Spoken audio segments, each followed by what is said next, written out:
হৰিদেব গুৰু মোৰে উদ্ধাৰায় সংসাৰে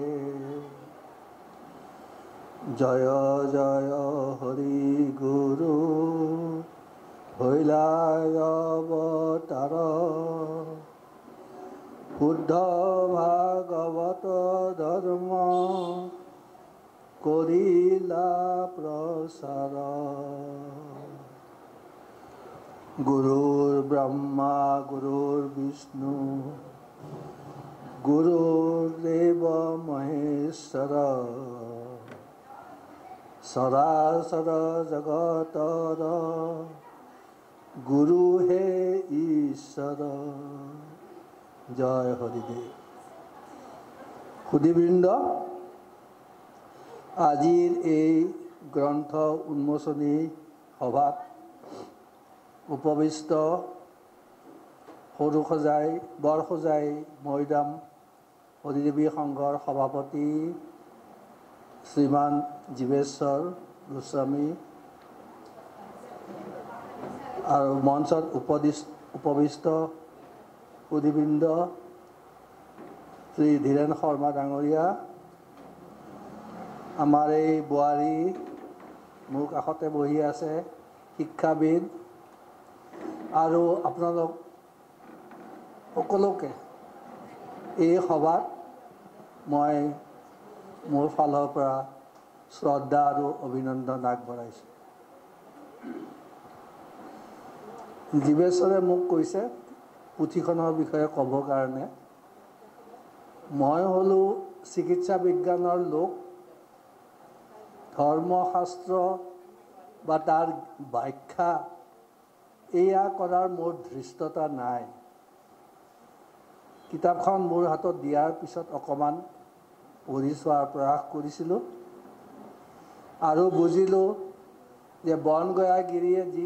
পুথিখন লিখি থৈ গৈছিলে সেইখন এক পদ্য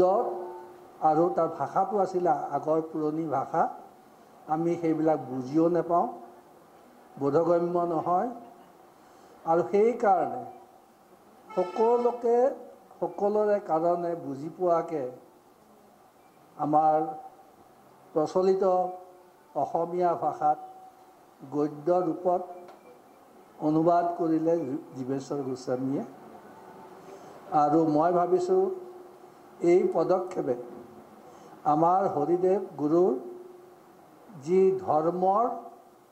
জ্ঞান আমাৰ সকলোৰ মাজত বিলাই দিবৰ কাৰণে এক ডাঙৰ অৰিহণা আগবঢ়াব।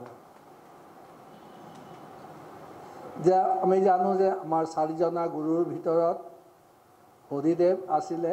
প্ৰথম গুৰু। তেওঁৰ জন্ম আটাইতকৈ প্ৰথমতেই, তেখেতেই আছিলে জ্যেষ্ঠ, কিন্তু তেখেতে কেতিয়াও প্ৰচাৰ কৰা নাছিলে। আৰু সেয়েহে আপোনালোকে যদি চাই যে হৰিদেৱী লোকৰ সংখ্যা আন পন্থতকৈ বহুত বহুত কম।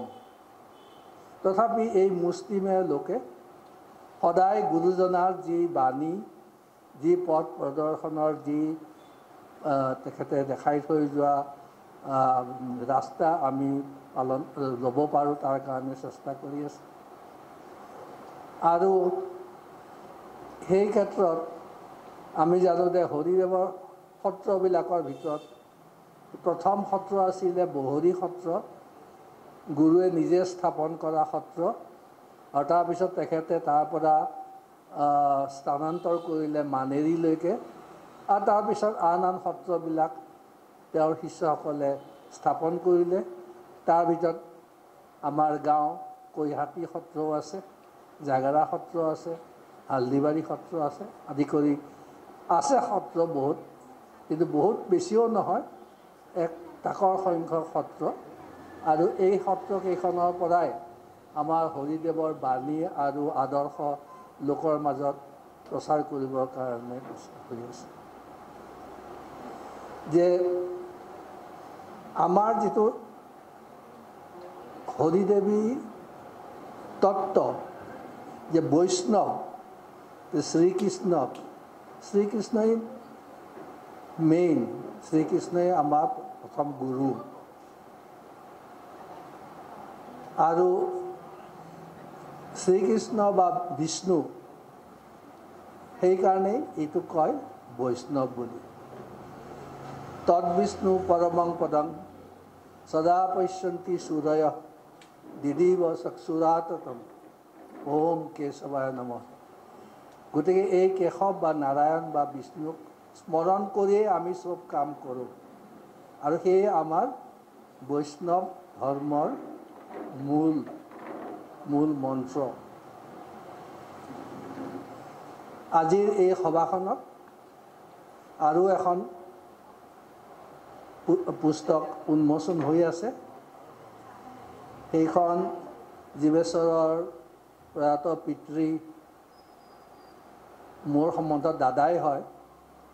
আৰু তেখেতক আমি সৰুতে বহুত ভালকৈ লগ পাইছিলোঁ এই তেখেতেই এই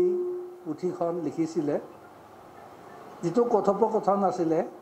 গুৰু হৰিদেৱ আৰু তেখেতৰ শিষ্য উদাৰ গোবিন্দ সেইখন পুথিও জীৱেশ্বৰে অনুবাদ কৰি গদ্য সংকলন কৰিছে সেইখনো আজিৰ এই সভাতেই উন্মোচন হৈছে আৰু আমি জানো যে হৰিদেৱৰ বিষয়ে বা হৰিদেৱৰ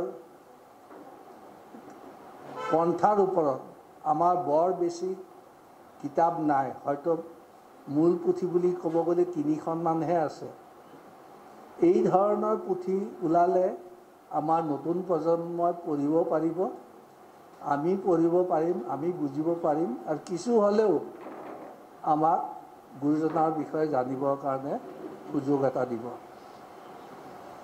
আৰু মই বেছি একো নকওঁ মই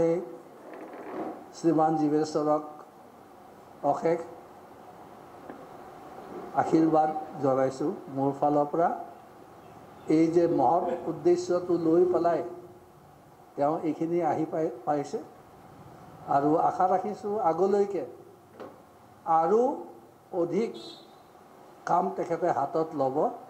আৰু সেই উৎসাহটো আমি সদায় তেখেতক দেখা পাওঁ আৰু সেই উৎসাহৰ ফলস্বৰূপে আমাৰ গোটেই সমাজখনৰ নতুন প্ৰজন্মই যাতে ভক্তিৰসৰ বিষয়ে যদি ভক্তিৰস তৰংগিনী বুলি কৈছিল যে সেই ভক্তিৰসৰ বিষয়ে জানিব পাৰিব